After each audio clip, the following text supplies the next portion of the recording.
In 1946, a 7-member quick response unit was created to combat gang violence in Honolulu. They were called the Metro Squad. Over the years, the unit grew and expanded its duties and responsibilities.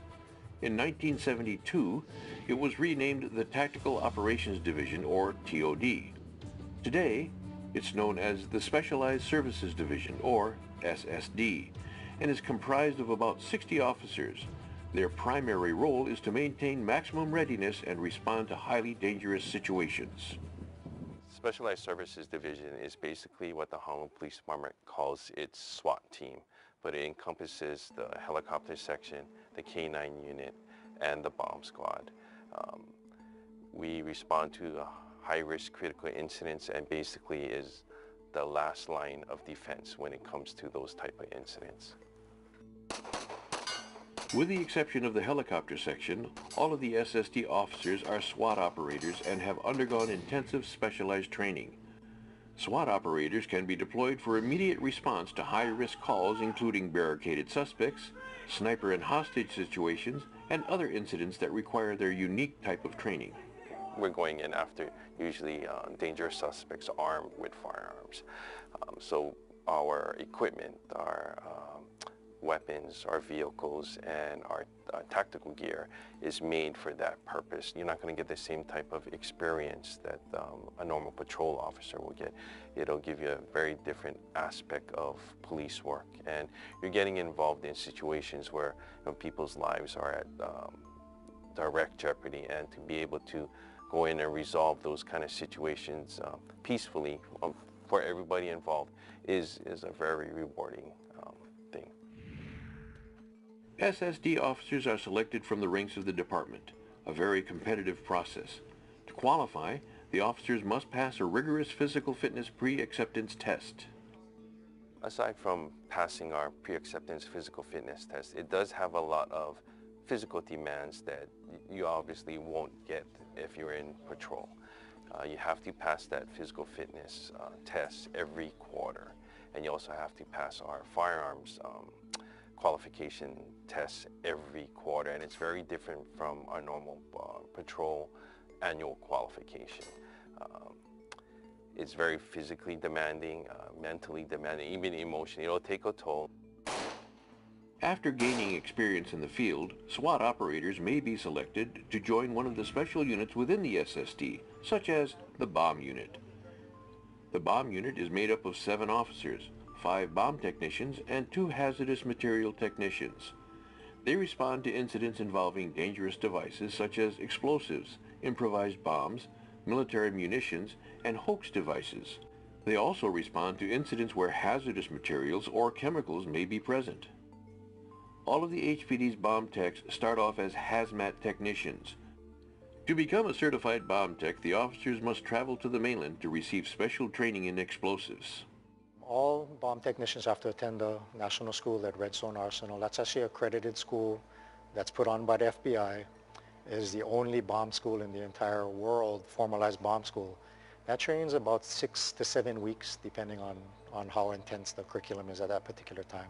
And that includes anything from basic explosives, chemistry, all the way to advanced electronics that may be involved in trigger systems or that type of thing.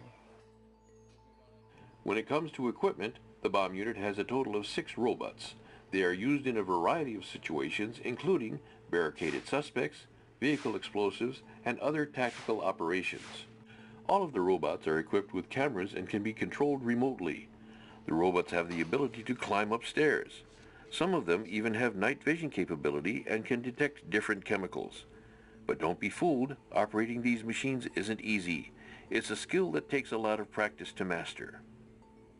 Our largest robot can actually lift things up to 60 pounds off of the ground and carry it. It can drag several hundred pounds if needed across a smooth surface. The robots are a huge asset to the bomb unit, but like anything else, they have their limitations. In some cases, a bomb tech may need to step in if the robot can't get the job done. In these situations, the bomb tech will put on a bomb suit and respond. The suit itself weighs about 85 pounds, so the bomb tech needs to be in exceptional health to perform in it. Depending on the incident, the bomb tech may need to wear additional safety gear. Altogether, that can add up to about 140 pounds of protective equipment. On a normal bomb suit training day, my bomb techs will run around in that suit for about half an hour doing various exercises, addressing other types of things that we may come across in a bomb call, doing manual disarming of a bomb or x-raying of a suspected package, that type of thing. In addition to their regular SWAT training, the bomb unit is required by the feds to do 16 hours of bomb-specific training every month and attend 40 hours of outside schooling at least once a year. This training helps the bomb techs stay in a constant state of readiness. I still remember my first big bomb call. My senior bomb tech has 12 years, I believe, experience as a bomb tech. We all got together, we looked at the problem, what it was. It was a live explosive. We all throw our ideas around, and then he turns to me and looks and says, well, what do you want to do? And until you're that person that gets that question posed to you, it's actually, you don't really realize what kind of responsibility you're carrying on your shoulder. You know, you have to make the decision of, am I going to send my bomb tech downrange, or am I going to go downrange? Or if I don't handle this in a timely manner, is this really something that could put other people's lives, the public's lives, in jeopardy? Despite the dangers that come with this assignment, the officers in the bomb unit are willing to put their lives on the line to ensure public safety. I can't think of anything more dangerous that we do, that you could do. Walking up on an unknown thing that can kill you instantly, that everyone is telling you that can kill you instantly. So I would say this is one of, if not the most potentially dangerous jobs in the department. It takes a certain kind of crazy to be a bomb tech, is a good way to put it. Another unit that falls under the SSD is the helicopter section. These officers are not SWAT certified, but they do play a key role in the department's operations. They are the eyes in the sky for HPD ground units and assist other agencies when requested. We work with our traffic division providing photographic ops for them when they require that. We work with our narcotics vice division doing marijuana eradication and search warrants. We work with our patrol units, uniformed and plainclothes, on the recovery and location of stolen vehicles in hard to locate, hard to reach places, yeah. Occasionally we may be asked by the fire department to help with a rescue. We do work with our missing persons detail a lot to help look for persons that may have gone missing in the mountains. Just like the other units in the SSD, they are on call 24/7.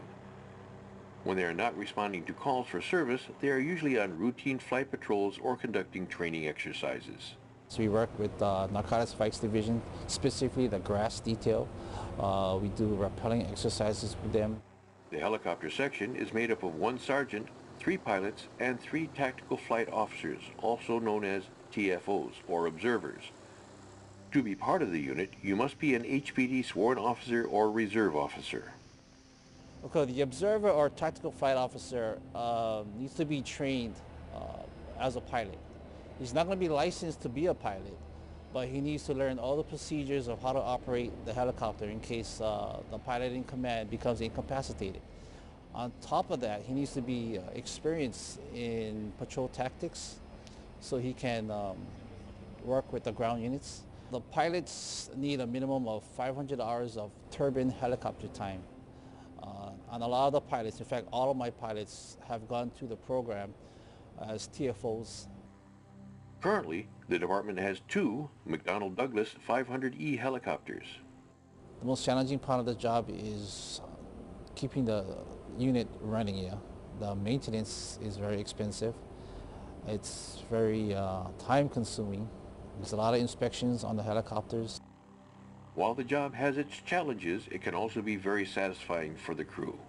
When we get called out to assist anyone, especially patrol, yeah, and the result of the mission is the apprehension of the suspect. That is the most rewarding. Every time we go out, if we don't come back with an apprehension, we're kind of bummed. Another valuable component of the Specialized Services Division is the Canine Unit. The officers, also known as canine handlers, team up with dogs to search for prison escapees, missing persons, felony suspects, narcotics, and explosives. Currently, the Canine Unit is made up of 1 sergeant, 7 corporals, and 11 dogs. The dogs come from Europe and include several different breeds. On average, the dogs will serve 7 years in the unit. While the canines are a tremendous resource to the handlers, they're actually viewed as partners rather than tools. They support us in many different ways. Their sense of smell is so much better than ours, and that is a great investigative as well as enforcement tool for us. They're faster, they're more agile, and in certain situations, their aggressiveness is also a valuable tool for us. So it just depends on the situation and how we deploy them. All of the canine training is done in-house and takes about 6 months to complete. It's during that time that the canine bonds with the trainer and establishes a loyalty. Dogs are pack animals, and once that bond is established with the handler and the rest of the handlers, we all become a part of the pack. Part of the canine training includes obedience and agility work, which is designed to simulate situations that the dogs may encounter on assignment. They may be asked to run through a culvert, a drainage tube. They may be asked to walk across a gap on a ladder that's laid across that. They may be asked to climb some stairs and stay at the top of the landing of the stairs. They may be asked to jump through a car window or over a wall. The canines are also trained in suspect apprehension, also known as bite work. We teach the dog that on command, it is okay for you to go and bite the person that is running, and hold on to him until I can get there and help you apprehend this person. But as soon as I tell you to let go, you will let go. While the handlers view this training as work, the canines consider it all play. To be honest, sometimes it does get a little heavy, but for the most part, we try to keep everything happy and play for them. We get better results that way. We make progress faster. When you take a chance that your dog will perform a task that you are trying to teach him, and you see him do it exactly as you lay it out, that is the best. The canines are equipped with special vests that are bullet and stab resistant. In the event that the dogs are placed in a dangerous situation, these vests will add more protection and increase their chance for survival. These canines are fearless and won't think twice to make the ultimate sacrifice. If it comes down to a situation where we have to make a choice on whether to send an operator into a room or a canine into a room and make a sacrifice, we have this canine option to make that sacrifice. And they will make that sacrifice to please their handler because of that bond. Once given that command, they will go. The job of a canine handler requires a lot of time, hard work, and patience. And although there will be obstacles along the way, these officers enjoy coming to work every day. I will say that this assignment in SSD, in K9, has been by far the most challenging. Physically, mentally, emotionally. Working with the dogs, an animal that's so unpredictable. It doesn't get any better than this. I come to work to play with dogs. Now that you've learned more about the Specialized Services Division, you can be sure that these officers are ready, willing, and able to get the job done. I work with a lot of officers that really do care, and them being in the Specialized Service Division, putting themselves at that higher risk, just shows how much they do care about the community and what they're prepared to sacrifice. To learn more about the SSD and other divisions in the department, visit our police museum located at HPD's Alapai headquarters. To schedule a tour, visit our website at www.honolulupd.org. Mahalo for tuning into Inside HPD. I hope you enjoyed the program. From all of us at HPD, take care, be safe, and aloha.